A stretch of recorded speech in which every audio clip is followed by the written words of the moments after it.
Fate of a nation.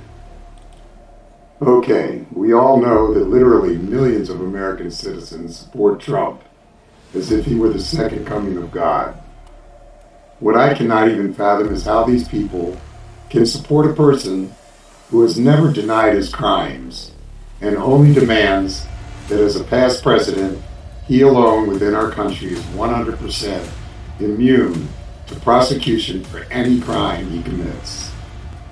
These cult members wear the colors of American pride and claim to be patriots in our way of life. However, using polls and records, we can see that out of the 77 million votes Trump got, less than 44 million of these voters have any record of serving in the military or even having a family member who has ever served this nation.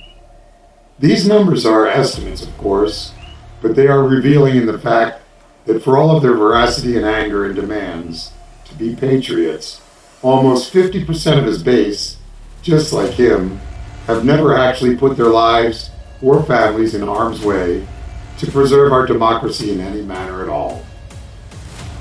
It is true that the percentage of voters for Biden are probably similar, since in truth, only about 8% of all Americans ever served their country during their lifetimes.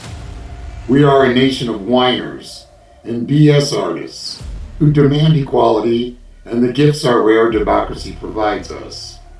Yet in truth, the great majority of Americans simply do not give a rat's ass about serving their country.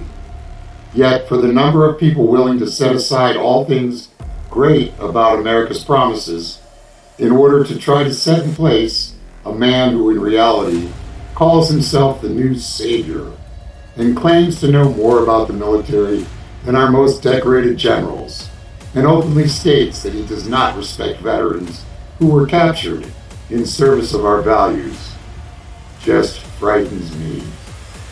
This man is trying to become a king among men.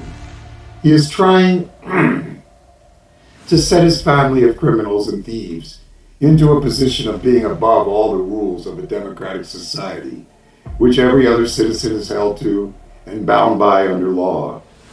Such a mass of lemmings, all wearing blinders just to feel what they are doing is in the service of our nation, is so blatantly against our supposed values, is a great danger to everything our parents and predecessors ever fought to protect.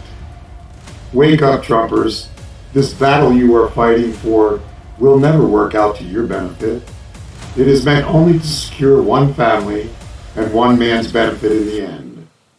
This strong man you support will end up as the strong man who unravels the very fabric of all you claim to be in support of. Trump is the pestilence that walketh in the darkness and destruction of all we hold dear as a democracy.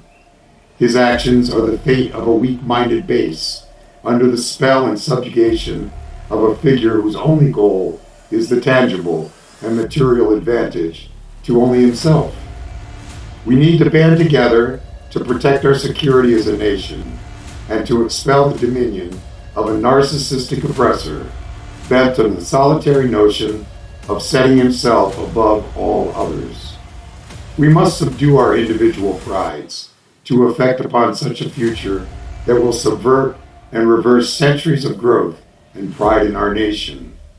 We must find within our community the power of the whole to be but greater than the desires of the one who proclaims himself the Savior. The counsels of the American average person must prevail above and beyond the illness of thought that would set one above all others. We must not fail in the duty which lies ahead of us to see to it that such a poisoned democracy be set in place. We must follow these duties to protect who we are with absolute resolution. This is imperative to our survival. As long as one walks amongst our ranks whose only desire is to himself, we must not remain weak of mind and spirit. We must find within ourselves the determination to stand tall with a potent voice of just men and women, unafraid to withstand the deception and the lies that spiral within the conspiracy of defeatism. Vote for the future, not for the darkness of one. Rage cannot be allowed to win.